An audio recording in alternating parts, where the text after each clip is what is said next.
This is a piece, Dan, that speaks to what you were just saying: freshness and sell-through. Yeah. So let's chat a bit about this and maybe how it attaches to what you just said. Yeah. So freshness. Management One. Again, here a little shout out to Management One. Management One has really, I'm going to call it trademarked, freshness, the freshness factor. And it is one of the things that is most unique in their merchandise intelligence over a lot of the, I'm not going to call them competition, over a lot of the other guys that are out there, guys and gals that are out there playing the inventory data intelligence game. Yeah. Okay. Freshness and sell-through are two critically important merchandise or inventory metrics. And let's start with the freshness factor. The freshness factor is an indicator used to determine the weighted value of your inventory in each class of merchandise. So remember that a class of merchandise, assembled products that sell on a similar curve, that is a class of inventory. An example would be denim or sofas or candles. Candles, gotta have candles this year. Number one category at retail, I believe. So let's go back, freshness. So this is the weighted measure of inventory's value. This measurement represents the amount of new inventory received in any period against the total retail value of inventory on hand in that category. The higher your freshness, the easier it is to sell it at full price. I've said this 1,000, probably more than 1,000 times, but it's true. When was the last time someone walked into your store and said, hey, show me something from last season, show me something from last year? Another way to think about freshness for us needs to be, brown bananas. How many brown bananas do you have in your store? If a ripe yellow or greenish yellow banana is worth $1, how much is a brown banana worth at the grocery store? And moreover, how much is that blackened banana worth? How much will you pay for it? If you think about your inventory as perishable, your freshness factor plays a critical component, a critical factor or methodology in maintaining healthy, clean inventory. Freshness is imperative in today's inventory, not just in bananas, but across all inventories. And so we can sort of do that math on freshness, but let's talk first about sell-through.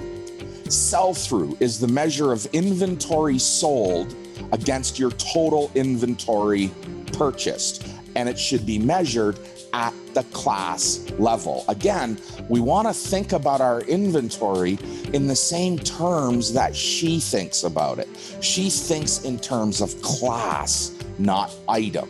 She thinks of, not brand or vendor. She thinks of buying a new coat, a new jacket, a new pair of jeans, a new sofa, a new lamp.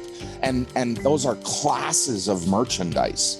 And so when we think of sell-through in terms of units, we sometimes mislead ourselves. I urge everyone, coach everyone, to think of sell-through in terms of dollars. If I land $10,000 worth of goods at retail, $10,000 worth of goods at retail in a class that in turn generates $8,000 in net sales after my discount or markdown, I achieve an 80% sell-through. Not bad. Here's another example. If I land $10,000 worth of goods at retail in a class and in turn generate $11,000 in net sales, I will have achieved 110% sell-through. Is that possible?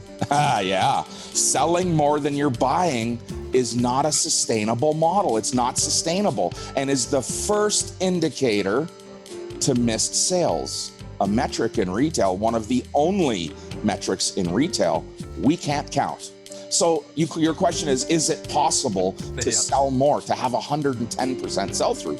Of course it is. You always start with a foundational inventory. One of the key metrics in merchandise intelligence is how much stock do I need to generate sales? We call that a stock to sales ratio. If I have $3,000 in stock, will it generate $1,000 in sales?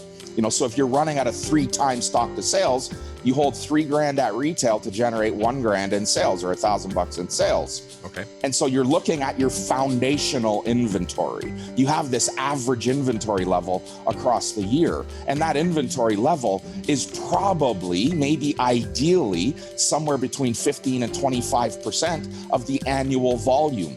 And so if that's the case, that I always have 15 to 25% of my annual volume sitting in idle or foundational inventory, anytime I get above 75 or 85% sell-through, I'm missing sales. I don't have enough supply for the demand. And so think about starting with a foundational inventory of 10 grand, and I add another 10,000 to it. Well, now I have a 50% freshness rate when measured over 30, 60, or 90 days. A store that can maintain 100% freshness and an 85% sell-through is cash rich. They're turning their inventory over 4 times, and they're selling off fresh merchandise. The number one benefit to selling fresh merchandise is the mitigation of discount dollars, the mitigation of markdowns. For a lot of retailers, markdowns are their biggest expense. It's because they sell old inventory. Let's start looking at your freshness factor and your sell-through performance to give you a leg up on cash. I love that. The fresher your merchandise, easier it is to obtain a full price sale. And I promise you, no customers walk in and say, hey man, show me something from last year. Yep. They say, show me what's new. Or, those sales seagulls out there, 3 out of 10, show me what's on sale. Yep. They want your old shit. Only sports fans who teams won in the past will say those things. Yeah. Show me last year's clips, because this year's team is terrible. It's terrible. Yeah. And listen, I'll be okay to live in the past, but not I want you retail. And think about these examples. Our sporting goods stores are the best example of why freshness is important. Last year's driver is, golf driver, golf club. Last year's model, they advertise it all the time. Last year's model's 50% off. So you can spend $600 on the 2021 driver, or $300 on the 2020 model. Yeah. They themselves are demonstrating a devalue in old inventory. It's last year's model. I'm not buying last year's hockey stick unless I get it for 50% off. Why should I buy last year's jacket for any more than that? Yeah. When we played hockey, Dan, you could say, well, the wood in the stick has dried out over the year. It should be 50%. That's true. The old Kitchener hockey sticks. The old Kitchener slap shot, I think. Yeah.